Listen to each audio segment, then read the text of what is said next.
Earn 11.5% on your Bitcoin. This is the new Bitcoin retirement math. If you are a Bitcoiner who cares about his Bitcoin portfolio and whether MSTR has a space in your portfolio or whether STRC has a space in your portfolio and how this changes how fast and how convenient you can actually retire and be financially independent from your employer, from your government, and from anybody else. This is the episode for you. Enjoy.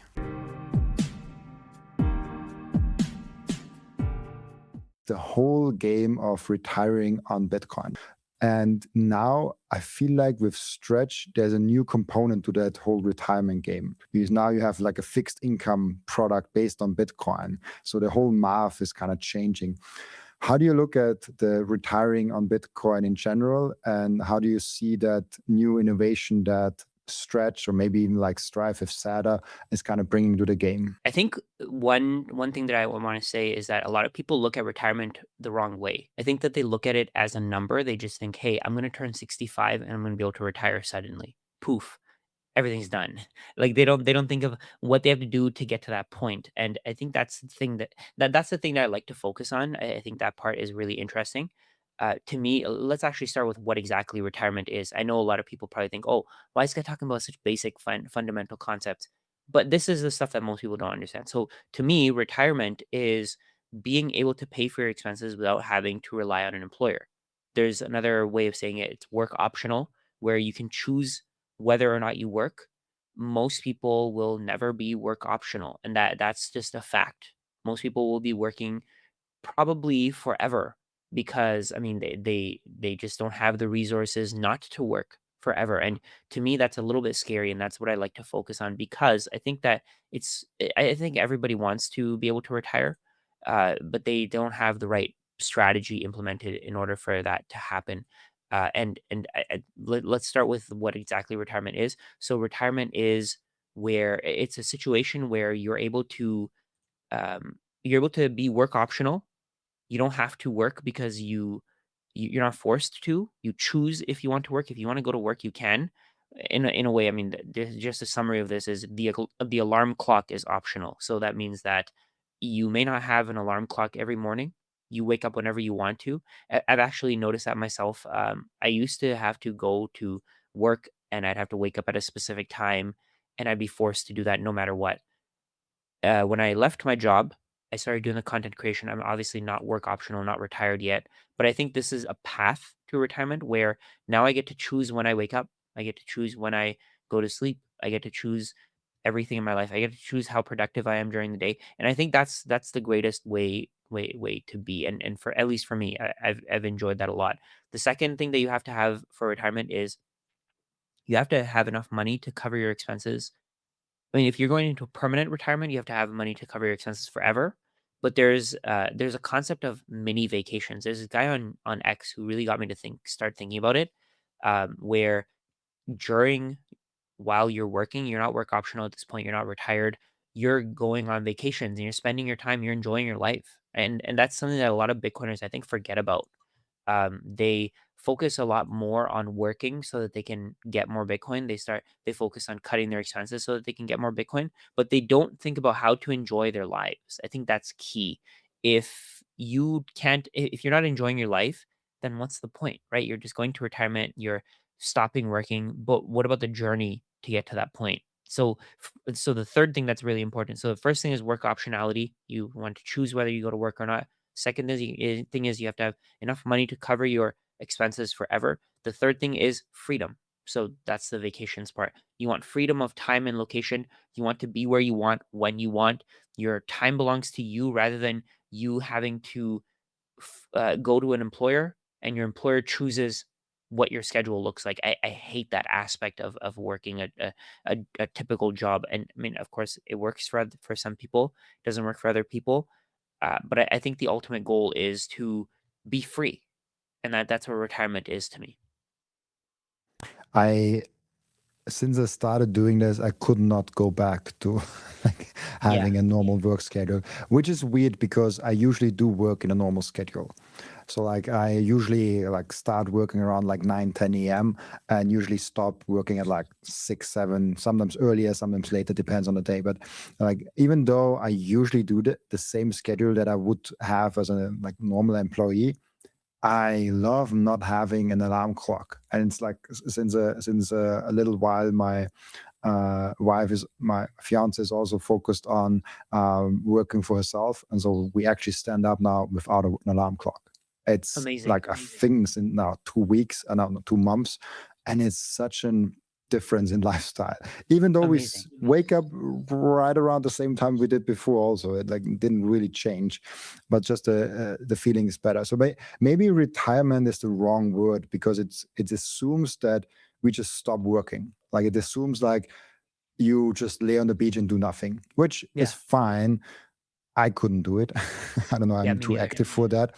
But maybe it's rather than retirement, it is financial independence, the right word for it.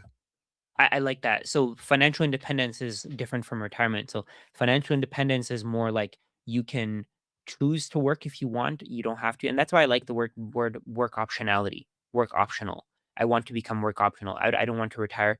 I want to choose whether I work or not. So like let's say for example, the stuff that we're doing, we can keep doing this literally forever. Like you can have guests on your podcast when you're 80, right? And you can keep doing that whenever you want to forever. Like I if you probably choose will. to. That's exactly it, right? And maybe you won't talk about Bitcoin at that point. Maybe you'll talk about other things, right? And I think that's great. I think that's exactly what we want. We want to be able to transition over time into the things that we love doing. So the second question that you asked was um, how STRC changed things. So the way that I look at it, Bitcoin is a long-term asset, and this is the kind of way that I structure my own portfolio. Bitcoin is the long-term asset. MSTR is the very, very, very long-term asset, and that's partially what you'd want to put your money into. But the short term was the hard part because with Bitcoin, you don't know what's going to do in the next 4 years. We have no idea, right? We can guess. For all we know, maybe it'll have diminishing returns, maybe it'll have accelerating returns. I personally think it'll accelerate, but we have no idea what it'll do other than 4 years out. So you can't really put your rent money into it, right? And what we want is an asset that fills that short-term gap. So we want something that's going to cover you for 0 to 4 months, or sorry, 0 to 4 years. Um, so the way that I've thought about this a lot, I've really tried to put time into this, and the solution that I've come up to is 0 to 3 months. You probably want cash just because it's easily accessible. It's the easiest to access. Not cash and not physical cash, but like let's say for example, you have it in a checking account or a high yield savings account. That's up to you. The second thing you'd want is 3 months to 4 years, or maybe a little bit less. Let's say 3 months to 2 years. You'd want STRC or SATA, whatever it is, whatever the cash flowing asset is, because they have a little bit more risk. uh, Obviously, if Bitcoin falls, they're probably going to fall as well. But the good thing is that both of them are backed by a cash reserve that you know you'll get in the short term. So in the short term, your savings will be protected, but we have no idea what's going to happen to STRC, let's say 5, 10 years from now. Whereas in the short term, let's say STRC has a year and a half of cash set aside, we know that STRC will probably continue to survive over the next year and a half. And then over time, who knows how the companies will change those products? Maybe they'll buy them back or something. I don't know. I don't know what they'll do, but at some point it could change. And that's the thing that you want to protect yourself against. So short term, you want cash, very, very short term, you want cash, 0 to 3 months. Then 3 months to 4 years, you'd probably want something like STRC. 4 years and beyond, you'd probably want Bitcoin. And then I'd say maybe 10 years and beyond, put 10% of your portfolio into MSTR if you want to. But I mean, you can just stick to Bitcoin only, and that's perfectly fine. But the goal here is to make sure that your liabilities are matching your time horizon for your investments, because if they're not matching, then you're going to be in trouble. That's exactly what happened with Silicon Valley Bank. So Silicon Valley Bank had liabilities that were short term, but their assets were long term, and because of that, they went bankrupt because the long term assets weren't valued at the same price as what they bought them at, and eventually those assets would probably go back to the value that they expected, but that would have taken some time, and that's a problem. So matching the time horizons is the key. Let's say, for example, if you have to buy a car, and it's a year from now. You probably wouldn't want to save cash because you aren't getting any interest on it. You probably wouldn't want to buy Bitcoin because you don't know what it'll do in the next 6 months to a year. You probably wouldn't want to get MSTR because MSTR is even more volatile than Bitcoin. In that case, you'd probably want something that can give you some interest. And there are ways to actually calculate exactly how much should I put into STRC, including the interest, to get to, let's say, $50,000. And you can do these calculations based on the interest that you're getting, based on the 11% interest that you're getting, and you can see exactly how much you need to put into STRC in order to get to the balance that you need. I'm I love that, and I also love your framework of thinking in time. The one question I have is, how do you actually go ahead and allocate? So, like money that I need within the next 3 months, which a lot of people will say, "Yeah, I don't need any money in the next 3 months." Are you calculating for potential income loss also? Like if someone is like working and they have like a savings quote of like $500 that they get each month, do they just have zero in the 0 to 3 months if they don't need any money in the next 3 months? Yeah, so the way that I would do it is you have to calculate your income and your expenses. You have to calculate what your expenses are like every single month. If they're fluctuating, then you might want a bigger emergency fund. If your income is fluctuating, you might want a bigger emergency fund. Um, your emergency fund is just a savings, like a cash pile. That's it. It's like the way that I look at it, it's your expenses that are going to happen no matter what. Right, so let's say you have to pay rent. You have to pay rent no matter what. You have to pay your car payment no matter what. You have to pay for gas no matter what. You have to pay for food no matter what. So those non-negotiable expenses, you would add them up for a month, and then you'd see how much it would cost you for that month, and you'd multiply it by 3. Sometimes people like to have 6 months of cash set aside. Some people like to have a year of cash set aside to 12 months, depending on what you want, depending on your income as well. Let's say your income is more volatile. Let's say, for example, for both of us, our income is extremely volatile, goes up, comes down, goes up, comes down. In our case, maybe we'd want a bigger emergency fund because we never know. We don't know what our income will be next year, next month. Like for all we know, I don't know. I don't know if my income will cover my expenses next month. So my savings will have to do to cover my expenses, and I think that's perfectly fine. It's just different strategies for different people. So what I would say is, um, if you only have, like, let's say for example you don't have anything coming up, so I'll give you my example. I don't own any STRC because I don't need it. I don't have any short-term expenses that I need to save. Let's say I don't have an expense coming up in 2 years that I need to save for. So what I've done is my wife and I, we've done is we've built an emergency fund of just cash, and we just use that whenever we need to. We haven't really had to dip into it. It's just sitting there, and it's losing value to inflation. But in the situation that we do have to use it, it's there, and that's the key. I'm okay with losing value to inflation rather than having to sell my Bitcoin if times get really difficult. If I have to sell my Bitcoin and Bitcoin's down like 90%, I mean, that's your entire stack, right? You're losing your entire stack just from one mistake. Whereas I'm okay with dealing with the inflation risk. The loss from inflation is worth it to me because I know that that money is there. I need it. I have certainty. Okay, so like emergency fund is always uh, the thinking, if your income completely goes away, how many months do you can survive from just the cash? So like if you have, let's say 2K of expenses per month, and even if you make what's, let's say 4K a month, that does not matter. Emergency fund only looks at the expenses, adds up those, like let's say 3 months you want to build up. So you need 6K in US dollar, euro, whatever your denomination is, in that emergency fund in case something goes wrong. Hence the name emergency fund, I guess. That's exactly it. And then what the thing, so there's also other nuances, right? Like let's say for example, you're an entrepreneur, I'm an entrepreneur.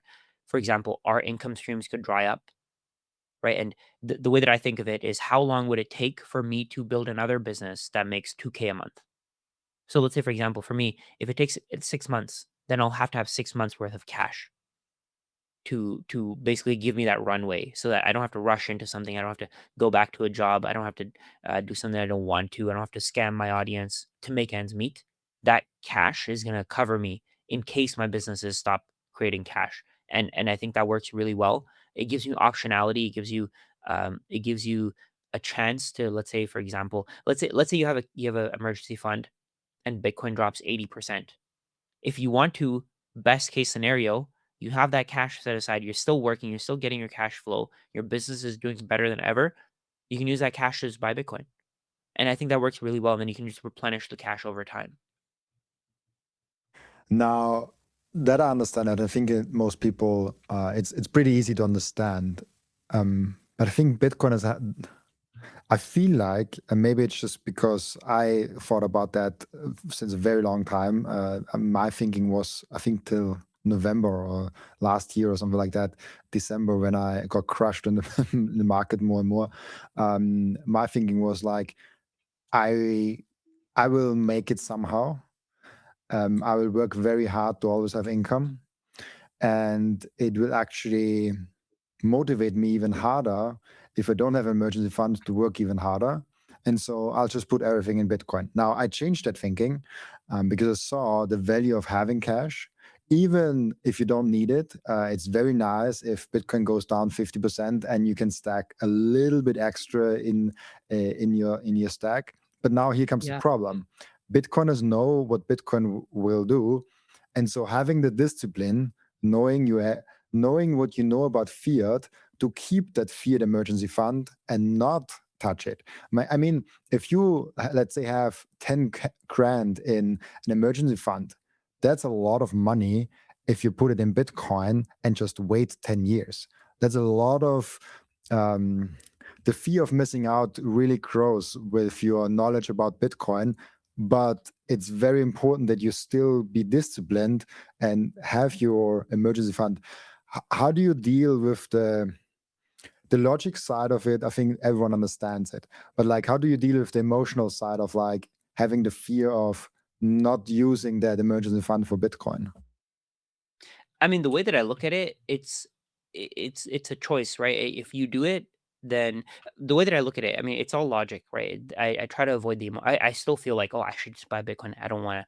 Why do I need this cash? Even though I've put in the time to understand this, keep in mind that the average person knows nothing about this. The average person, when you bring this up, you're like, hey, you should have an emergency fund. They're like, what's an emergency fund? They have no idea. So for me, it's still a little difficult just getting to that point and holding on to the cash. But the way that I look at it, if you have cash, you can take more risks, right? So let's say if you don't have cash, there was this really great video that I saw. It was just a short, and the guy was saying how if you have 0 months of cash, you have to do whatever your boss tells you to do, no matter what it is. They tell you to jump, you say how high, and you're gonna do it. You have to.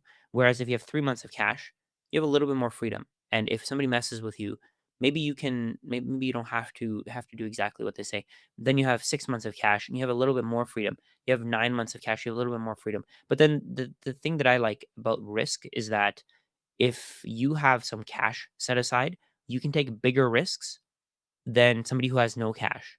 Because think about it. Let's say if you there's the example of, let's say, like growing fruits and vegetables.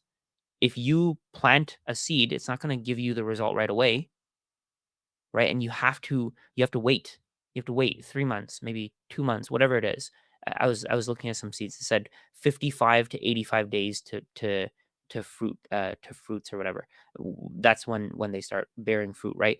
You have to wait that time, and that's the time that you have to get through before you can get your results. So, for example, I'm doing something, a cohort, like a group, with a group of people who want to learn about Bitcoin. I'm teaching them, going step by step through them, but it took some time to build it. Number one, it took a long time to build it. It took like 2 months to build the curriculum, and then it took a month to find people who want to join it. Right, so that's 3 months right there that I didn't get paid in, and I was working and I was putting in my time. Right, everything requires that, but having an emergency fund got me through that, and then having my other income streams got me through that. Not everybody has multiple income streams. Not everybody has an emergency fund, and in that case, if they don't have an emergency fund, how do you work on something on the side while not getting paid? You can't. You're not going to starve yourself to death. You're not going to go homeless. So I think having cash, so back to your question, you said, how do you get through the emotions? I mean, you just kind of force yourself. You have to. you're always gonna feel the emotions of, oh, I feel stupid for not having having Bitcoin. And I saw Bitcoin go from like while we had our emergency fund, I saw Bitcoin go from like 60K to 126K while we had the emergency fund. Even before that, I had the emergency fund when Bitcoin was 15K, and I really, really wanted to put my money into Bitcoin at the time, but I didn't because I didn't know if Bitcoin's gonna go lower. And I didn't know if I was gonna lose my job. I didn't know if my wife would lose her job. And if that happened, that would be a much worse situation to deal with rather than dealing with the inflation.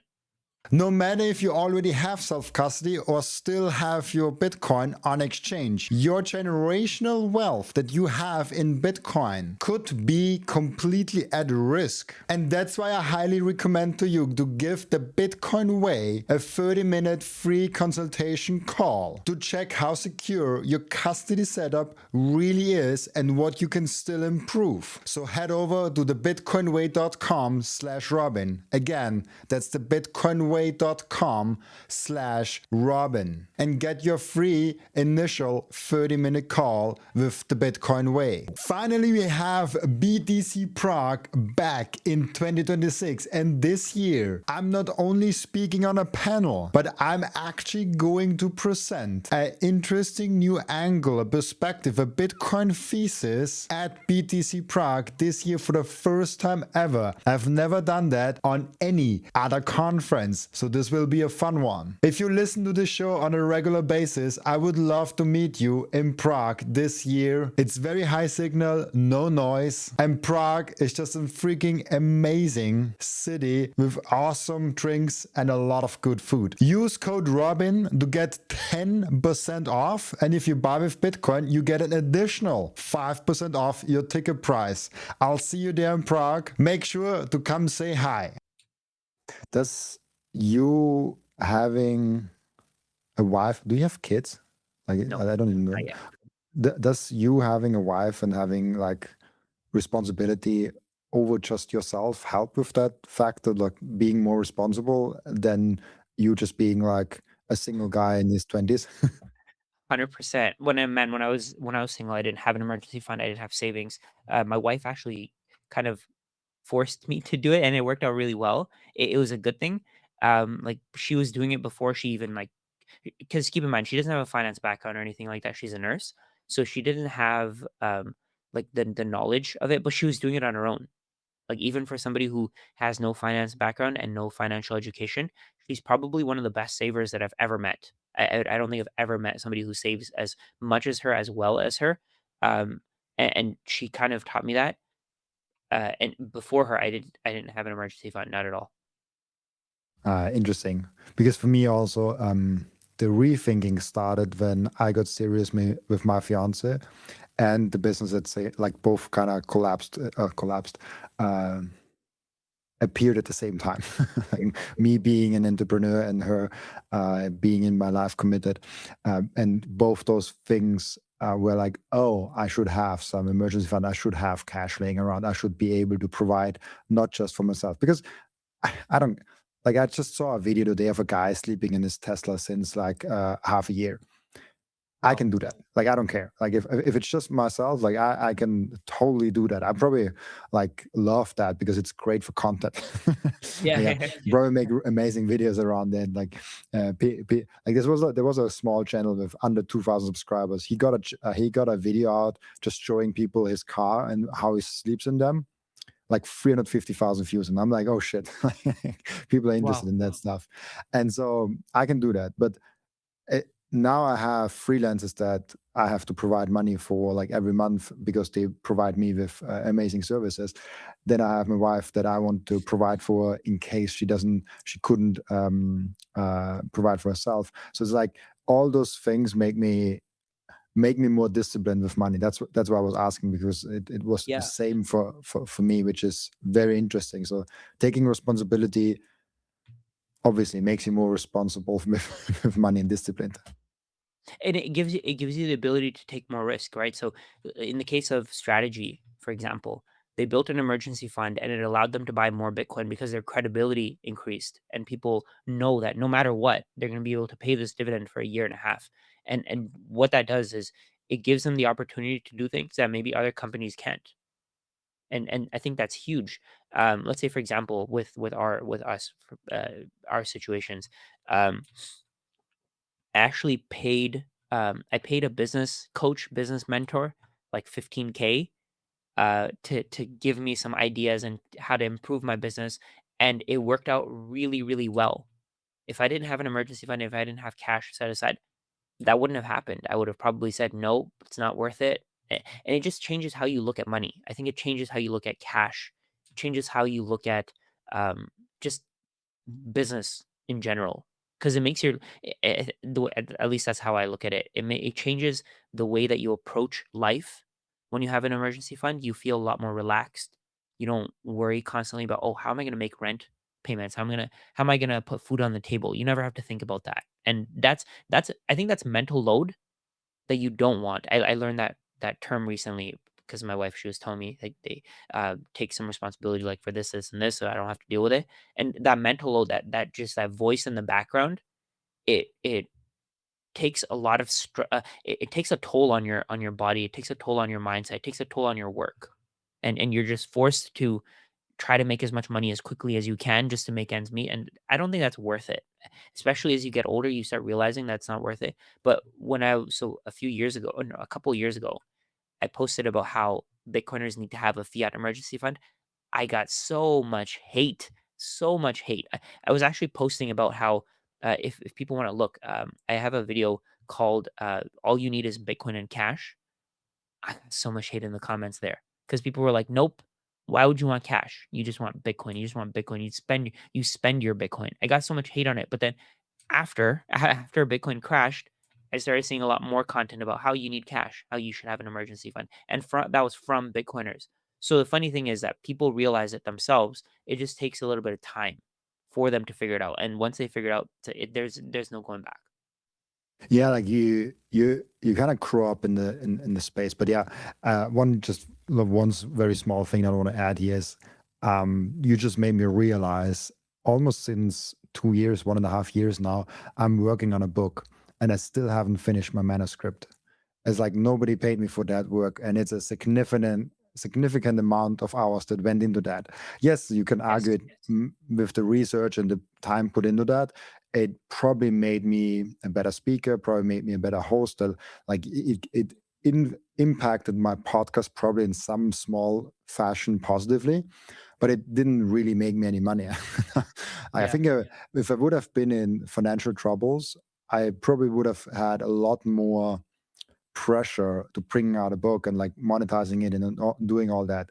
But now I'm in the position where I'm like, I will bring it out one time, but I want to bring it out in the right way. I want to bring it out so, like, once it drops, it really is a significant piece of literature, a significant piece of content that people really enjoy.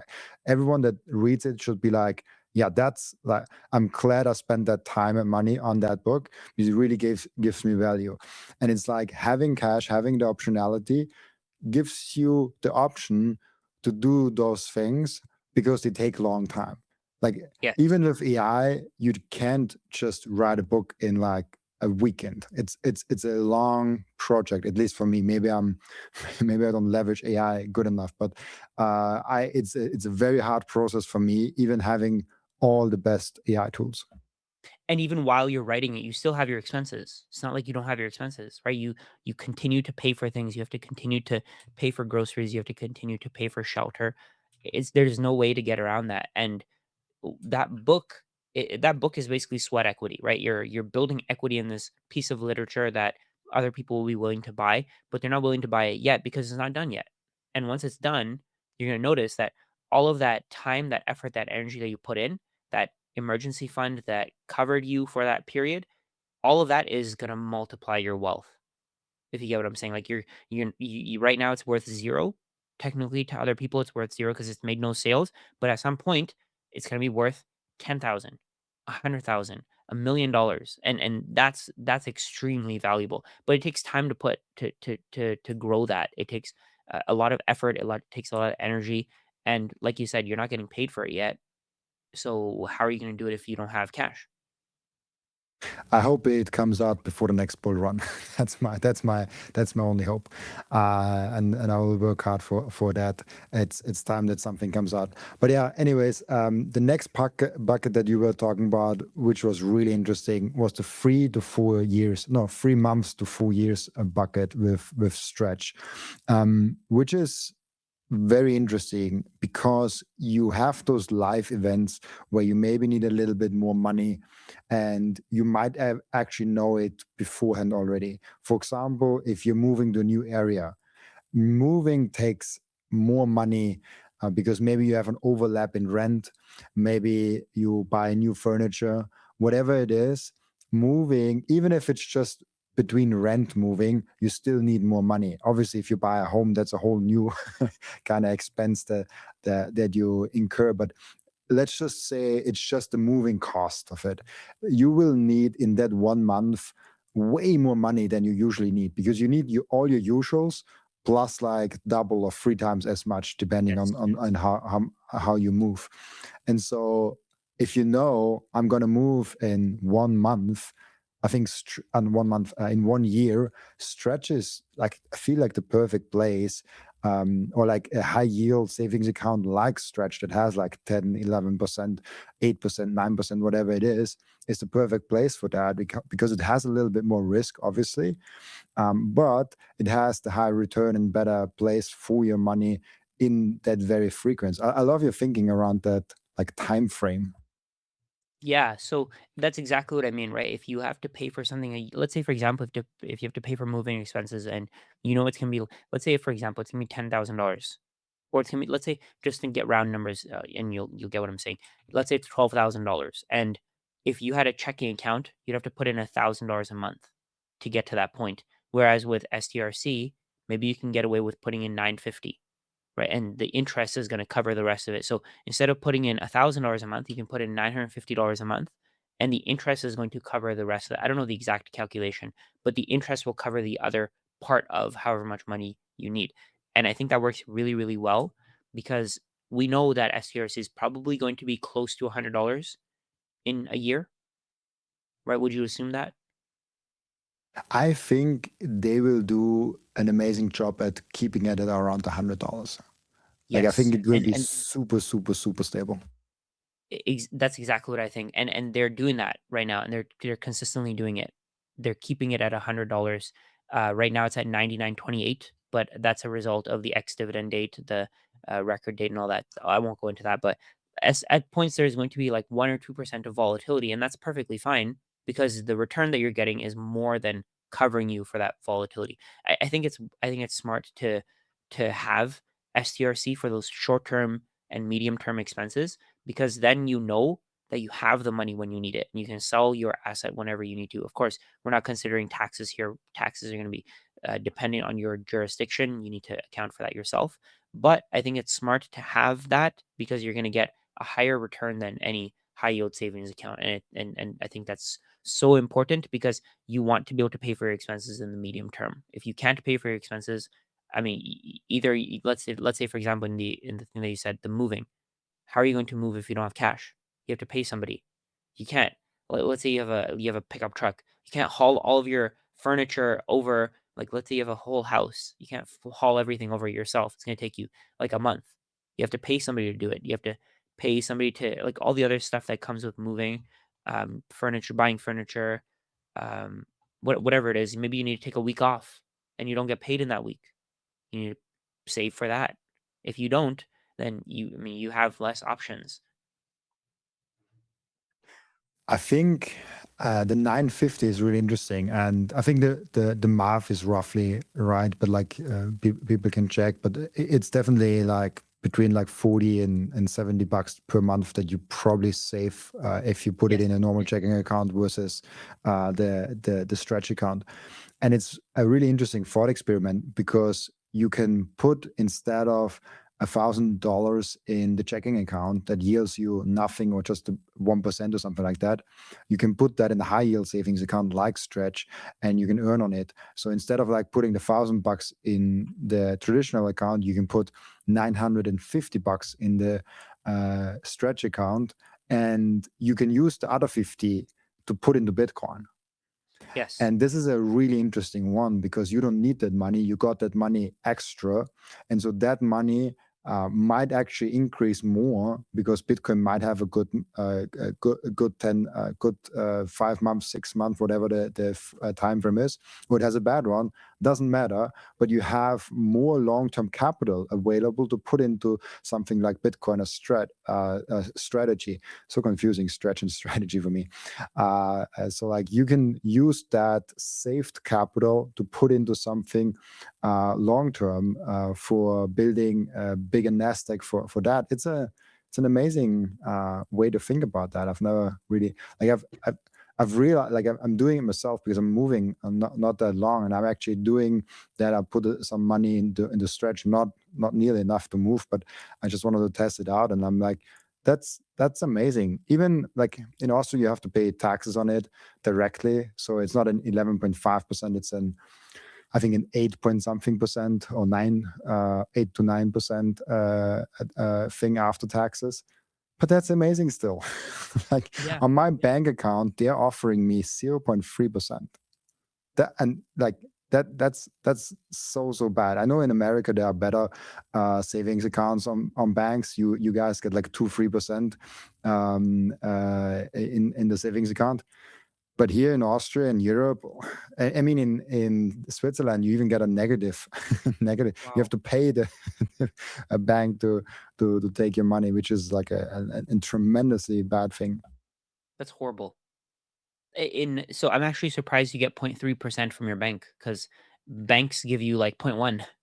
You have to have a high yield savings account. You have to go with like a credit union to get a decent return. And now Stretch, and that's the thing, right? What Stretch is doing, people hate on Strategy, they hate on Seyr for doing what he's doing, but Seyr found this gap in the economy that people need filled, and he's doing it.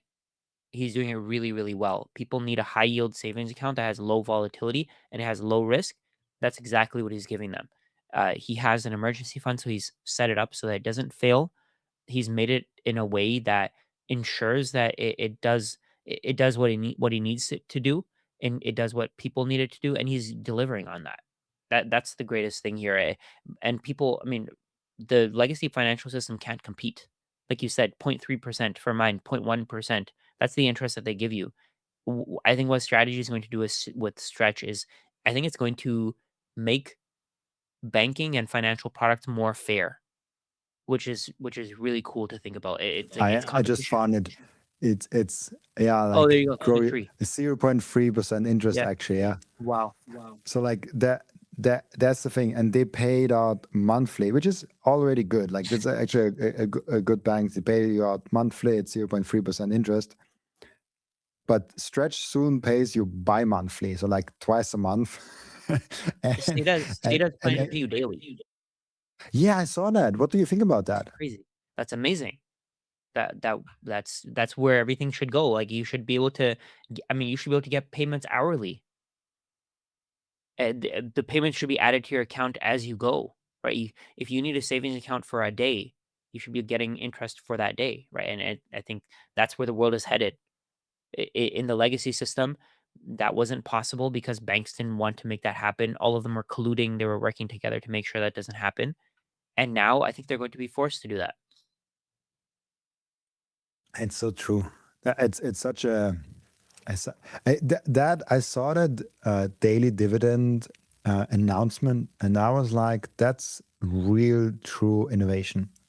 Like Yes. using it, they had to go out on a limb to actually do that because people didn't think it's possible. Even Strategy announced like, oh, there's like a 10-day waiting period that you have to kind of apply do, and like they didn't do it, and so they only went to semi-monthly. But I'm 100% sure, and I'm curious how you think about that. If they see now that it's possible with SADA and with what Strive is doing, and it's successful actually, and it increases the volumes, increases the performance, increases the inflows, and all of those things, I can almost guarantee you Stretch will do the same. Like, why wouldn't they? 100%. Agreed. Yeah, it's a no-brainer for them to do that. Why wouldn't they? especially if it lets them buy more Bitcoin. Like, because what it'll do is it'll keep the price of STRC up to $100. And the other thing that it'll do is it'll bring people with shorter and shorter time horizons into STRC, which then can be converted into Bitcoin, which I think that's amazing. The market will just keep Bitcoin. The market will keep STRC's price at $100. With Microseed, you can engrave your 12 or 24 word seed phrase, the entire seed phrase, onto a 1-inch small washer. Yes, just one washer. All 24 words on that one washer. You can hide that thing everywhere. And even better, you don't need to buy a new kit every time you have to get a new wallet. You can make unlimited backups because Microseed is not selling the washer. Microseed is selling the device that stamps the washer. You get the full kit with the device, with the washers, with the hammer, with everything you need to get started today. And you can make with that unlimited amount of backups. Go now to microseed.io. I finally and officially mine Bitcoin. This is not just something to stack more Satoshis, but it's most importantly also to support the network. Individual miners are the ones that keep the Bitcoin network decentralized.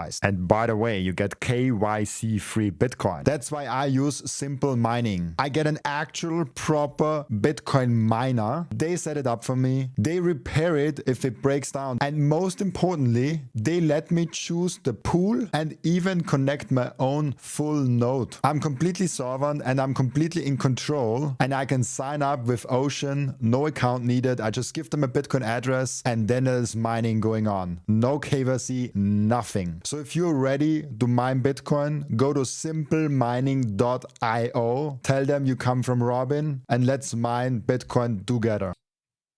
Think so too. How do you actually think about the competition? Because like Strife and Strategy, like Strife feels like the first time someone is actually competing with strategy, even though like some people like they don't like to look at that way, and like they're saying like, oh, like they're building a new market, and all of that is true. But in my view, in my humble idiotic view, I think they are directly competing for the same thing. I think so too. But the only thing is that the way that I look at it, strategy is just so far ahead with how much Bitcoin they have. There's really no competition. Nothing like they can do. It's like we were talking about before, right? They have the emergency fund, they have the cash, they have, and then they have the ability to raise as much cash as they want to. Nothing can compete. For all we know, strategy can go and buy Strive, right? And that's where this goes. For all we know, because strategy has so much Bitcoin, they could buy other big companies and just take over their operations. But who knows? What if they don't even want to do that? Maybe from what I heard, there was this conversation between Seyr and Danny Knowles, is that what his name is? And Danny was asking him, how are there going to be so many companies? I don't remember what the exact question was, but essentially Seyr said that it's a good thing that there's more companies coming in. There's more competition. Every company should be a Bitcoin treasury company. There's no limit to how many Bitcoin treasury companies can exist. So I don't think that they're. I was just saying they can. I don't think they actually will buy Strive, right? And I don't think they'll buy all the companies that hold a ton of Bitcoin because it comes with liabilities. It comes with strategies that maybe they haven't understood. And I think they're just going to focus on what they're doing. But I think it is competition. And at the end of the day, all it is bringing more and more capital into Bitcoin. That's the key. Is bringing more and more capital into Bitcoin, and it's making Bitcoin much more widely available. And that's what we want for let's say, for example, what's his name? MTPLF. What's the stock? I don't know what the stock MetaPlanet. is. The Meta Planet. That's it. I think they might do something similar in Japan. Why not? If it works, it works. I think that's great. I think that's an amazing strategy. I just looked at the market capitalization of Strive, and it's 1.2 billion US dollars. That's a week of Now, cash raises for strategy. yeah, I was just thinking they are like didn't they had recently a record day where they raised $1 billion in Bitcoin with STRC on like Friday or something? I think it was like 1.5 billion. They could have just bought Strive. Insane. That's insane. Insane. And that's the thing, right? That flywheel is in effect. It's already turning. It's just going to keep turning faster and faster. At some point, like, you're going to see, I don't know if you've noticed, but the volume for STRC on the record date has doubled every single week or every single month. It keeps doubling. It went, I think last month it was at like 750 million or 750 million. This month it was like 1.5 billion. I wouldn't be surprised if next month it's at 3 billion, 2 billion, right? And those numbers are just going to keep increasing and growing. And they're going to get to like this monumental figure that most people can't wrap their heads around because it's just the best product in the world and it's competing with money market funds. Money market funds are currently worth like $8 trillion. If strategy can get that market and they can bring that 1.53 billion, if they can bring that market into Bitcoin, I mean that's a win for all of us. That's just insane. Wild. 1.53 billion. That's about 30-40% more than the whole of Strive is valued at. Yeah. They bought I don't know if you saw the announcement this morning, but they bought $2 billion worth of Bitcoin last month or last week, sorry. Last week. $2 billion worth. That's if they keep doing that, that's $100 billion a year. That's a lot of Bitcoin. That's wild. That's crazy to me. Now, that's a perfect segue actually, because I want to talk about MSTR, the common shares. I did buy some amount, like very small amount, into a stretch. I basically asked my robot, how much do I minimum have to buy in stretch to make up for the fees and all those things that I also have to pay with buying a US stock. And I just put that amount in stretch just to test it out. Basically, it was not a strategic move, it was more like a educational move, but I think it will be also an economically good decision long term, just to build out like a little bit of an income stream, even though it's like very little income. But I'm very interested in strategy. I'm very interested in MSTR common shares. Now it's a small position because I don't want to sell Bitcoin for it. I just want to take it out of my income and buy some strategy common shares. But I've built, I don't know, like a few percent, maybe 2% or something like that of my portfolio now with strategy. I want to get it up to like 5 to 10% range because I feel like that's a nice, like, kind of sprinkle into this long-term portfolio way. And it's nice, like, thank you, all your MSTR hater, for keeping the price a little lower. I would need your assistance the whole year so I can build my position, and then in 2027 we can have a short squeeze. That would be my preferred timeline, but unfortunately I can't say that. How do you look at MSTR? How do you look at that play MSTR versus Bitcoin, and what role for you does MSTR play in a portfolio? So I think MSTR is a very, very long time horizon hold. If you have, let's say, 10 plus years, then you'd probably want some MSTR in your portfolio. Even then, you probably don't want to go all in, right? I would say don't go all in no matter what, because MSTR has counterparty risk. It introduces counterparty risk to your portfolio. If you let's say compared to Bitcoin, that was one of the questions you asked. Compared to Bitcoin, holding MSTR is much, much, much more risky because, for example, they have people controlling the company. Those people can change their decisions. They can make bad decisions. I don't personally think they will. So I personally think that, okay, holding a little bit of MSTR is great. I personally have MSTR in a locked in retirement account, and I don't plan to sell it. I plan to just hold on to it for as long as I can. If it goes to zero, it goes to zero. I don't really care. I wasn't gonna be able to access that money until I'm like 55 anyways. I'm 32 now. So 23 years from now, the way that I look at it, if Bitcoin is doing well, I probably won't even need that money, right? But that's not the case for everybody. People have their money in their Roth IRAs, their 401ks, their different RSPs, TFSAs, whatever it is. They have their money in there and they actually want to use that as a retirement account. I would say don't buy MSTR unless you have like a 10-year time horizon. 10-year time horizon because it's a company. It has to go through the business cycles. It's also affected by Bitcoin. It also has other risks that Bitcoin doesn't have. It has counterparty risk. It has the risk of, let's say, management making the wrong decisions. It has interest rate risk. It has tons of other risks. I have a whole list of just risks that companies have versus Bitcoin. Having Bitcoin in self custody is freedom, right? Because you know exactly what you have. It's a bearer asset. You know exactly what you own. You know exactly where it's going. You know exactly. I mean, in the long term, you know exactly where it's going. It has a finite supply. Whereas with MSTR, we've seen it ourselves. They can just create more shares whenever they want to, right? And they can keep creating more shares. I don't personally think that they will dilute shareholders, and they haven't been diluting shareholders because the issuance of their shares has been accretive, where it adds more value to the shareholders than it takes away because they keep buying more Bitcoin. And I think that's a good thing. Um, but again, having Bitcoin in self custody is there's nothing else that competes. Bitcoin is the only thing that you can do that with. Let's say stocks, if you wanted to take self custody of your MSTR shares, you really can't because it costs way too much. It'll cost like $300-400 to get a stock certificate. Then you have to wait, let's say 5, 10, 15, 20 business days in order to get that stock certificate put back into your account if you want to sell your shares. So it's very difficult to trade with. Whereas with Bitcoin, take self custody, it'll cost you like 50 cents.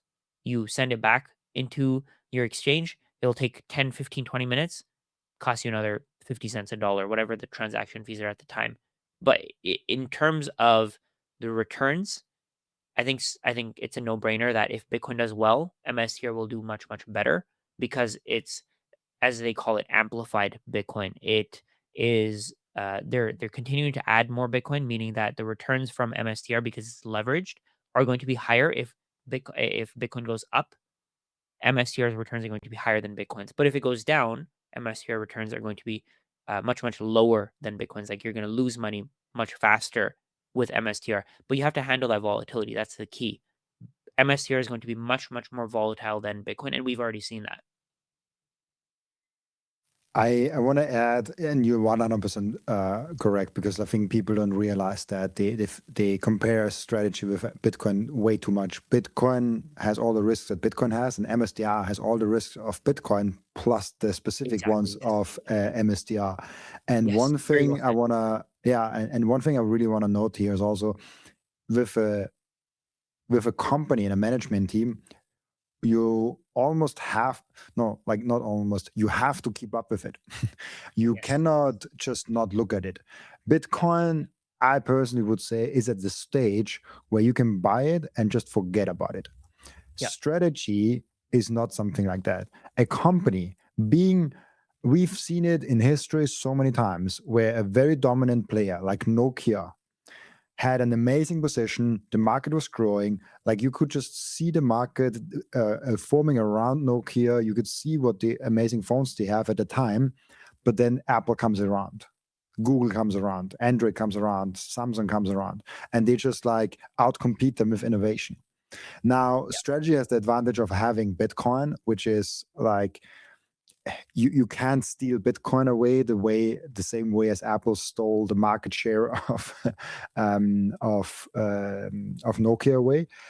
But it's still a centralized company that you have to investigate, not every day, but like at least once a month. You should look at it, what they're doing. Maybe see some podcasts. Maybe, I mean, we talked about that recently. I love to see the earnings call because at least to see the actual numbers, what they're planning, what they're doing. I get a feeling if they're on a good way or a bad way. You can also look at people that you trust that interpret the earnings call is probably a better listen, because it can be a little bit dry and a little bit boring for some people. I love it. It's for me like Champions League. It's a really cool thing. So like you kind of have to keep up with what they're doing in order to stay invested. And so with Bitcoin, you can just invest and like chill out. Yeah. Exactly. It's the only the way that I like to say it. It's set it and forget it. Buy Bitcoin and chill. You don't have to do it like it's like Netflix and chill, but buy Bitcoin and chill. You don't have to do anything else, right? All you have to do is buy Bitcoin, and you know what it's going to do. It doesn't change. That's the key. It's like gold. It just doesn't. You can't change it unless let's say you can't change the foundation, the fundamentals of it. I think this is a great way to say it. It's changing, but it's not changing. The things that you need for it not to change, let's say the 21 million supply, the block sizes, um, how often the blocks come out, the difficulty adjustment, all of that stuff, it's always going to be there. But if there are things that we need to change, let's say there are bugs that need to be fixed, all of that is going to be taken care of. And all of it is you have to kind of to make significant changes to Bitcoin, you need to get the consent of everybody who's saving in Bitcoin. And they're probably not going to try to screw themselves over, which I think is a really important factor.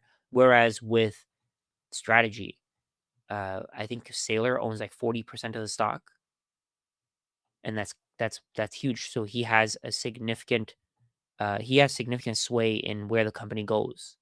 And you never know, what if he becomes coerced? What if the government says, "Hey, you need to give us your Bitcoin," and he starts voting towards that, like, "Hey, we should share our Bitcoin. We should make this the national strategic reserve of Bitcoin." I'm not saying that's gonna happen. I'm just saying you never know what could happen because you don't know what's actually going on in somebody's mind. You never know what somebody's true intentions are. For example, for with us, you never know. What if we're building an audience to just scam them eventually? And but we're not. I mean, obviously we're not. But that's the thing. There's a risk involved, and you have to account for that risk. Whereas with Bitcoin, that risk isn't there because Bitcoin is not controlled by humans. It's controlled by it is incorruptible software. Whereas humans are corruptible. They can be corrupted very, very easily. Interesting. I never researched how much shares Saylor owns. Okay, see, there's the difference between economic equity and voting power. So he owns 9.9% of the economic equity in strategy, but he has the Class B shares, which count for 10 votes each. And so for some reason, he has 43 to 46% of the voting power of strategy. Interesting. That makes sense. Because I think they probably create more Class A shares, which don't have as much voting rights. Maybe they have, I don't know how that works, but maybe it's like one vote per share. Whereas the ones that he has, they give you 10 votes per share, which I mean, it makes a lot of sense. Because, oh yeah, great. Yeah. I thought it was around 40%, but yeah, 43 to 46% makes a lot of sense. Yeah, it's like 10% of the economic thing and 40% of the voting power, which is an interesting thing because it's a whole nother discussion. But Yes. people always complain like, oh, those rich billionaires, they earn so much and they have so much power. I make kind of the counter argument to that because no matter if it's Elon Musk, Saylor, being like Bill Gates or like whoever is your favorite billionaire to pick on, look at look at what share of the company they still have after founding it themselves. Like Saylor is the founder of strategy and he owns right now 9.9%. So if a strategy is worth what's, let's say, $60 billion, let's around what is it, six billion billion or so. dollars is his share. So the 54 billion US dollar that is strategy he created for other people. So Yeah. individual shareholders, other companies. So he created 54 billion US dollars of economic value for other people that he does not have. And so this That's is crazy. always the thing. Like look at how much economic value Elon Musk created for other people. like he paid 1 year more taxes than whole countries have income Yeah. in That's true. taxes. Yeah. And so like that's I mean it's a whole nother discussion, but it always reminds me of the people always look like I can be like, oh, like Saylor has so much wealth and like he owns like $10 billion dollars in Bitcoin and shares and all of that. It's so unfair. But I can also look at how much value he created in life and how much economic value he provided for other people and concentrate on that. And I think like, yeah, that if you create 50 billion US dollars, I think you deserve 6 billion. Oh, 100%. And then on top of that, there's also like, think about it with your book. You're putting in time, you're not getting paid. In 10 years, people aren't going to be like, oh, he put in the time. They're going to be like, oh, why does he have this really expensive book that he's able to sell and he's making so much money from it? Because they're not going to see the value that you put in while you weren't getting paid. Exactly the same thing with Saylor. He was probably running this company. He probably was taking a loss. He wasn't making any money, and now that the company is worth something, he deserves the value that he got. He deserves everything. Like the value, like it's crazy that people would say that, oh, these billionaires don't deserve the value that they're just using the loopholes in the system to their advantage. That's all it is, right? They're compounding their wealth, and they understood the rules of the system. So why wouldn't they use them to their advantage? It makes sense to me. I mean, I don't see a reason why he shouldn't have 10% of the company if he started it. Imagine being Sailor after the stock went up. I cannot even touch it with the Google because it went up in such a quick amount of time. Like Is the that like green point. 330 a share? Oh yeah, like it's 330, but like the green point doesn't even like go up there. Yeah, it doesn't even show it Uh, because it was there uh, for so little time, right? It was there for like a day or like a few yeah. hours. Like imagine being sale of like 330 a share and then like it dropping down to like $3. Crazy. And That he held must through it. be so good. He held through it. He held through it, and that not being Apple, not being Microsoft, not being one of the real big companies. I mean, it was still a huge company, but like not one of the big ones. But yeah, we're getting sidetracked as we usually do. But it was a fun one. I think. Really cool. I think I have one more thing I wanted to talk to if you still have a little bit of time, Of because I course. think we are already a little bit over what we initially said. We're good. One thing that I want to get into is, and it was a title of a recent video of you. I think it said something like hard work is not always good, or like not always like it doesn't equal more. I don't know what the title exactly was, but I think that's a really interesting topic, because people think if I just work harder, I get more and I get richer and I get more freedom, which obviously is not true. Ask Chinese people that work in some Yeah. factories like 16 hours a day. They're Yep. not more free and not wealthier. How do you look at the connection between the hard work and wealth, and what did you kind of learn from that? I want to share a spreadsheet. I think this will give you like a good view of what I mean here. Do you mind sharing my screen? So okay, so let's say you're working. Let's say you're earning 7.25 an hour. That's the minimum wage in the U.S. And you're working every single hour that you're awake for an entire year. You're working 168 hours per week for 52 hours or 52 weeks of the year. You take no vacations, you take no time off. You're just a robot. You're only working. The amount of money that you're going to make is right here, $63,336. So you're working as hard as you possibly can. You're doing whatever you can. You're continuously working, working, and working, and working, and working, and all you're making is $63,336. I think this is just, I mean, this is a summary, right? You can work as hard as you want to. It doesn't matter how hard you work. If you are working on the wrong things, though, then you're not going to become wealthy. It's that's just that's that's just how things are, and you can't change that. You can't change that fact. The way that you get paid is by creating more value for other people. Like with your, let's say for example, you're writing a book. How many people are you going to help with that book? For all we know, you could help 100,000 people with that book, and you're going to get paid for that. So if you get, let's say you sell the book for $20, you help 100,000 people, you're gonna make what, $2 million from that book. You're not gonna directly make $2 million, but the value of that book, the value that it created was $2 million. If and how long did you put into that book? Maybe a couple hours a day for a year and a half. Let's say you put in 500 hours. 500 hours, and you're gonna make more than this person made from 168 hours, 52 hours a week. So this person right here, this example here, is of a person who's working the hardest out of anybody in the world. They're the hardest worker ever, but they're not getting paid much because the value that they're getting for their time is not as high as somebody who's like, let's say, a lawyer. The the bigger problems that you solve, the more you'll get paid. The more difficult problems you solve, the more you'll get paid. If you can help people to achieve a goal, the more you'll get paid. And then the bigger that goal is, the more you'll get paid. I think that's the key. So let's say if you're a cashier, how many other people can be cashiers? That's a skill that is very widely available. Anybody can do it. You can teach somebody to run a cash register in like 5 minutes.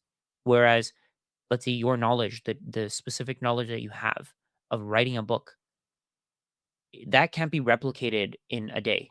That can't be replicated in 5 minutes. So how many people can write a similar book to the book that you have? Your book is based on your experiences, your time, your energy that you put into your whole life. And it's all based on you, right? And nobody can replicate you. So I think that working hard doesn't, working hard is key. It is important to work hard.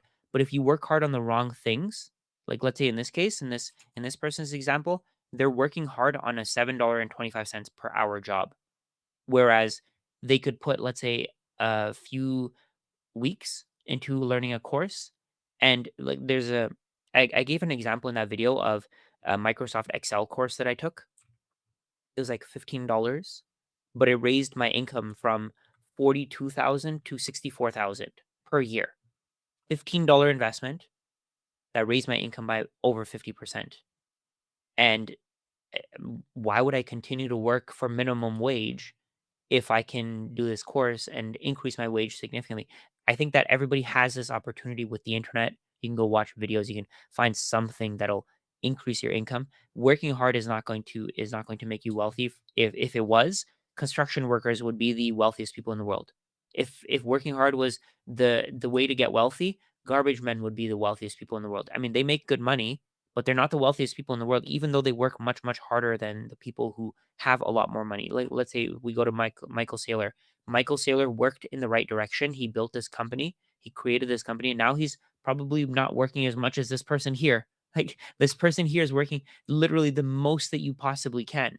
How many hours per year are they working? Let's see. So they're working this times 52. They worked 8,736 hours and they made $63,000. That's not even possible. That's impossible, right? Whereas if you were to work, let's say if you were to increase your income to $20 an hour and you worked 100 hours a week, you still made more. You almost doubled your income. If you were earned, let's say, $35 an hour and you worked for 40 hours, how much is your income going to be? I don't even know what's going to be. Let's see. 40 hours a week. You make more from working 40 hours a week. You worked a quarter of the number of hours compared to somebody who was making 725 and you made more money. And that's why I think tying time to money is the worst thing you can do. Time is not money. We've been brainwashed into believing that it is. Putting in effort means nothing. If you're putting in the effort towards the wrong things, it's not going to get you anywhere. That's such a brilliant observation. And I think this is a lot of people like it's so hard because like obviously working hard gets you further than not working hard. So like if you have your skill set, you have your income, and working harder on that doesn't mean you put in more hours in like the same thing, but like going out of your way of learning about a new skill, trying to launch a business, doing some things where your hard work can scale. Because writing a book is a hard work, but it can scale into massive thing. It can also Exactly. be like absolutely nothing. So then you have like zero and your thing is like A- it's that's the kind of thing. Oh, sorry, go ahead. I was going to say, and you can use the internet to your advantage, right? Because if let's say somebody's a cashier, they can't really use the internet to their advantage. They're serving one person at a time, whereas you can serve millions of people. You can serve tens of millions of people because of the internet and using that to your advantage. Even that's a skill, right? Just doing what you're doing what I'm doing. It's a skill that most people don't have and they aren't willing to build. And it gives you that leverage to be able to serve more people. You're solving more people's problems so you can make more money with that. I just looked it up. Maybe I'll bring it up here because I think it's interesting, just the scale of it. Because I don't think 100,000 people will read my book. Just just to be super clear on that. But I want to just show people what's possible. I just asked Gemini how many copies did the Bitcoin standard sell, Million and copies. Wow. he sold over 1 million copies worldwide. That, Wow. like that's the number that you said before with like the I think 2 million. You can like 10x that, Yeah. like makes like 20 million, 50 million, 30 million. I don't know like what the economics behind his book is, and like if he has a company. I think he publishes on in his own company actually. I don't Yeah. think he uses a publisher. I think he actually has his own publishing He company was now. publishing. So he was publishing through Wiley before, and then he started his own publishing. Interesting, yeah. But like, yeah, I think that's this book huge. still I think this book still sells through Wiley because they had a contract. The books after he started selling through his own safe house company. Interesting, yeah. But that's tremendous, you know, like he created an asset that keeps on paying him. I Yes. guarantee you he makes a good living still off the Bitcoin standard, even if he 100%. wouldn't do anything else right now. I mean, honestly, I think his income probably increased over time, right? It's like with I don't know what a good example of this, but it compounds over time, right? Because as you have like we're talking about this book right now, and we weren't talking about it in 2018. So how many people are going to buy this book because of our content? Keep in mind, we're not affiliated. So anybody who's watching this, we're not affiliated with Safety and Moose. We just like his content, and it's word of mouth. We're sharing it with other people. So because of that, there's no ceiling to how much money he can make. Whereas if you're working for an hourly wage, there is a ceiling to how much money you can make. You can only make $7.25 per hour. Whereas let's say you're writing that book, you don't get money up front, but let's say in 10 years, who knows, maybe that hour of work that you put in, let's say it costs you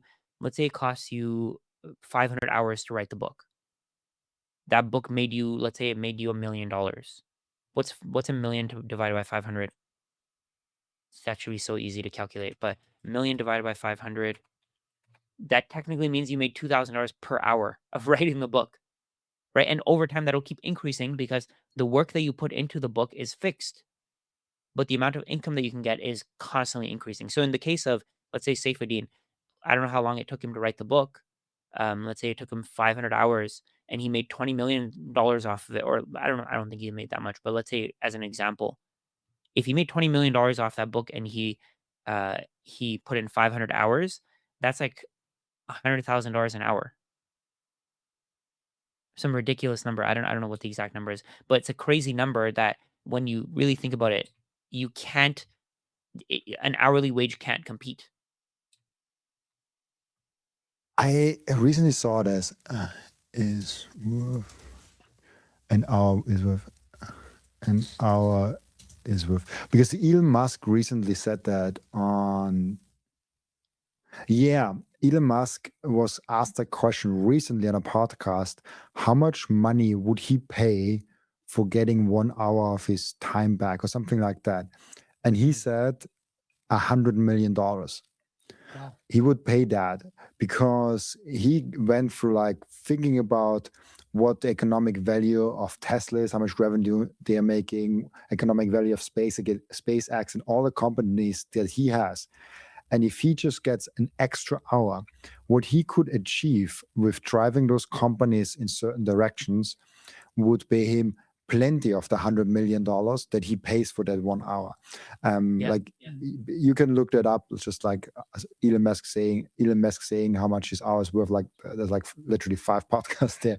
But it's a different thinking process. And $100 million in 1 hour, like only point 0.11% or so like of people even make that in his Yeah. all of his In their life, lifetime. Yeah. and he will pay $100 million just to get 1 more hour, which is crazy to think about, man. But Like yeah, that's something else I wanted to say, sorry, is that there's a podcast I listened to, Naval Ravikant. He talks about how to get rich. If you just search for it, I highly recommend listening to it. But he talks about the 3 forms of leverage. Number 1, there's capital. Number 2, there's labor, and then number 3 is there's the internet. So with labor, if you're so you have to understand that there's two sides of this thing, right? Labor is leverage for the people who know how to use it as leverage. If you don't know how to use labor as leverage, then you are the leverage. You are being used by someone. Like let's say, for example, let's say you're a cashier. The person who started that company that you're working for, the grocery store that you're working for example, the person who started it is using you as leverage. They don't have to be a part of every transaction. They're paying you to do that. So you're being used as labor to build this person's company. So either you understand this concept or you get used by it forever. It's your choice. You get to choose. For example, when I was working at TD Bank, I was being used as leverage. Now I'm teaching the exact same stuff to my clients, and I'm not being used as leverage. If anything, I'm making way more money now because I started using my own labor as leverage. I started using other people's labor as leverage. I started using capital and the internet as leverage. So there's two sides of it. You have to be on the right side. If you're not on the right side, you're gonna get wrecked. One more question to that. What do you think AI will do to that? Because right now there's a lot of jobs out there that you can learn within 1 hour. Yeah. I think cashiers, I don't want to pick on cashiers the whole podcast, but I think it's a job that you can probably learn quite quickly. Like it's not Five, a 10 minutes. Yeah. complicated job. I personally think AI and robotics will take away all the jobs that you can learn in like 10 minutes and like 1 hour. Like those jobs will be just gone. Yeah. Have you seen? I don't know if you saw. There was this live stream of this robot who's doing specific work, and all it has to do is there's packages coming in, and it has to turn those packages. It has to make sure that the barcode is down. That's all it has to do. It just has to make sure that the barcode isn't facing up because the scanner is at the bottom or something. And all it's doing is it's going through that and it's going through that. It's been working 58 hours straight. 58 hours straight. When you like that is crazy. And keep in mind that that robot can be mass produced. So how many hours that was a job that somebody was doing before. Somebody was doing that job and they were getting paid, let's say 7.25 per hour. Now that job is eliminated. It's gone. Because this robot can do it faster. It can do it better. It can keep doing it. It doesn't require benefits. It doesn't require breaks. It can keep going literally forever. So the best thing you can do, I think, is build skills that can't be learned by robots. You can't. Let's say, for example, what you're doing. I don't think I could have a conversation with a robot like this. It would be. It would take time for it to load. It would take time for it to process. Maybe eventually robots might get that great. And I'm not saying that they won't. Don't come after me, robot overlords. Don't come after me for saying this that you're not good enough. But I mean, at some point, maybe that will be the case. But right now, it's not right. And that I think getting ahead of that trend is so key. If you're a cashier who's working and you're doing a job that takes 5-10 minutes to learn, I think that you need to get away from it. Even, like if you think about it, when you go to Walmart, they have self checkouts now. Before you'd have one cashier per register. Now you have one cashier basically controlling 10 registers. And all they're doing is they're watching over, making sure that people don't scam the system. And even then, I mean, they can do 10 people's work in the same time, and now Walmart is saving money. That's the way that you have to think of it. How many people can be replaced by robotics? How many people can be replaced by automation? You want to be away from that trend. You don't want to be the person that's being replaced. Yeah, I also think like people are so fearful of losing the jobs, and I think they will actually lose the jobs, but they will not directly lose the job to a robot. They will lose the 10 people will lose the job to one guy leveraging Yes, AI and robotics. This is kind of exactly. the trend that I'm seeing. It's not that one AI is directly replacing one human. It's like one human that has the overview of an AI system with like that previously did like 20 people's work. The same with the tractor, the same with every technology ever. When you Yes. think about the tractor example I bring up quite often on the podcast, is if you have a tractor, if you have a farm and you needed, let's say, 10 people to go around and like grab the things from the farm and seed the rewards of like seeding the things like a few months earlier. Now with the tractor, you still need a person, but it goes way faster and you can do the work a lot more efficient. Now think about a tractor that drives itself and does the work itself. Now you just need a person that overlooks all the systems, make sure everything is perfect and all of those things. There's probably an AI helping that person doing all those things. So it's like at some point you only have high value position, and that's kind of the point I was trying to make, is like not only you're not getting rich from working hard, you might just be replaced by someone that does smarter work than you and works Yes. 1 hour a week instead of 40. Yeah, exactly. That's exactly it. So number one, if you work hard for a salary, you're giving yourself a cap to how much money you can make. Number two, you're going to be replaced by somebody who is better with technology than you are. And number three, your job is going to be gone within, I mean, pretty soon. If you think about it, even Walmart is, or sorry, McDonald's is replacing cashiers with computers. I haven't ordered from McDonald's something in like probably like 4 years or so from a Wow. cashier. I Yeah. only use The the systems, the terminals. kiosk. It's so Yeah. much better. You see the price Yeah. directly. You see like it's a thousand times better than ordering from a human being, because Yeah. with a human being you're like, what do you want? I'm like, I uh I have no clue what I want. And then Like they I make like mistakes. they make mistakes, they bring the wrong. It literally happened like yesterday. A guy brought this, they had a miscommunication and they brought the wrong thing, and I'm like, I didn't order that. He replaced it obviously, but humans make mistakes, like it happens all the time. The I mean, IT systems also make problems and mistakes obviously, but in general they run a lot smoother. And it's Yes. like it's a no-brainer. It's the world we're gonna live in will be very different in 5-10 years. 100%. And it'll happen gradually. It won't happen overnight. It'll happen gradually. And in that time, people are going to lose a lot of jobs, but then other people are going to get better jobs that pay them more because, like, let's say there was a job on Netflix that was paying like 900K for an AI content creator or something like that, like somebody who can control AI and they can get it to give them ideas and all that stuff. They were paying $900,000. But how many people were eliminated because of that job? Maybe they eliminated 100 people. Yeah, it's it's actually crazy to think about the immense amount of productivity that will come through AI, and Bitcoin is just accelerating that. But yeah, Agreed. it was really fun talking with you, Rashad. As you might know from the previous discussions, I don't even know how often you already have been on the podcast, 3-4 times, I don't know. It's been like Um, 5 times. yeah, it's been amazing. I don't count the live streams in that, even though they would add quite some volume. But yeah, thank you so Yeah. much for being on. We have an end routine in the podcast where the previous guest is asking a question for the next guest without knowing who the next guest actually is. And the previous guest asked you the question: what is your personal biggest Bitcoin regret? Not buying more doesn't count.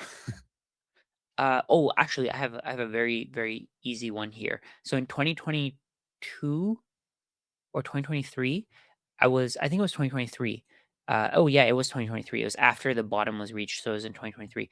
I was actually shorting Bitcoin because I thought, oh, it's gonna go lower. It's gonna go lower. It's gonna go lower. And this is when I wasn't fully orange pilled. I didn't completely understand. Okay, this is the only asset that we want. It was during a bear market. Well, I thought it was a bear market. I thought it was gonna trend down even more, and it didn't. And I really regret doing that. But the good thing is that I learned my lesson from that. I'm never going to short Bitcoin again. I'm never going to do it again because it just made me feel so stupid. It wasn't worth it. It's just not worth it because you don't know where Bitcoin is going in the short term. Nobody knows. Once you understand that, okay, nobody can manipulate Bitcoin. Nobody can nobody can predict where it's going to go in the short term. Nobody can figure, like, there were still people back then who were saying, yeah, it's going to go lower. It's going to go to 10K. It's going to go to 12K. It has another 50% to drop from here. If it doesn't drop 50%, then it's not a true market. But they ended up being wrong, right? And that gave me a lesson that I will remember forever. And to me, the way that I look at it, it's almost like tuition, just figuring out how Bitcoin works. Everybody has to pay tuition. Either you do it with your time or your money. I chose to do it with my money, and it was a bad decision in the moment. But I mean, now I've learned the lesson. I'm never going to make that happen again. Shorting in general, like, I don't know, like for me, the idea of shorting something is very, I don't like it. Like you have unlimited downside potentially, Yes, and you have limited upside because a thing can only go to zero. I mean, you can that's it. leverage it, like, and all of that. And I think you have to, I've never done it, but I think you have to keep paying, like to keep shorting, because you're like technically lending a stock. So I did it through there's those ProShares ETFs. It was called BITI. I don't recommend doing it, but that was the one that I used. It basically all you do is you just buy the shares and then they do everything for you. Oh, okay. So you don't really okay. But yeah, I like didn't it's actually short it. I just bought the stock, the short ETF. interesting. Yeah, that's a crazy. That's a shorting is a crazy world. I've It never is. It is. got into that because I don't know. I like to bet on things that grow over time and not That's it. not the other. Like it's a mindset thing. But yeah, thank you so much, Rashad, for being on. It was a pleasure talking with you. Before I let you go, where can people find you, ask you questions, and reach out to you? So I have a YouTube channel. Just search for my name. You'll find it. I post on X. You can find my name on there as well. One thing that a lot of people like doing is I have my CFA charter, so a lot of people like asking me questions about personal finance, accounting, investing. They just want to look over their finances. You can book a meeting with me. If you go to rajatsonifinance.schedulista.com, maybe you can link it somewhere. I also have a newsletter. It's free. You can join that rajatsonifinance.substack.com. Um, Other than that, I mean, I'm currently running a cohort. We're already in process. We're already in process of it and of working on it, and it's already started. It started today actually, I'm really enjoying doing it. Going forward, I'm going to do them every couple months or so. So if you'd want more details on that, sign up for my newsletter, and I'll shoot you some details.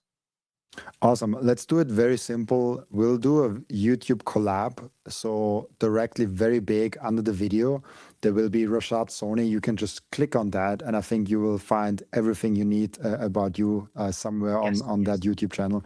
So I think that's the easiest way, and so people can directly go on your YouTube channel and find everything. And I love the YouTube collab feature. I don't know if it does anything for views, but I think it's just like cool to see like who else is in that video directly from that sense. Yeah, really cool. Thank you so much, Rashad, for being on the podcast and being another guest on my small selection of amazing people. And yeah, thank you so much for everyone that is watching and listening for joining us today. As always, I'll be back.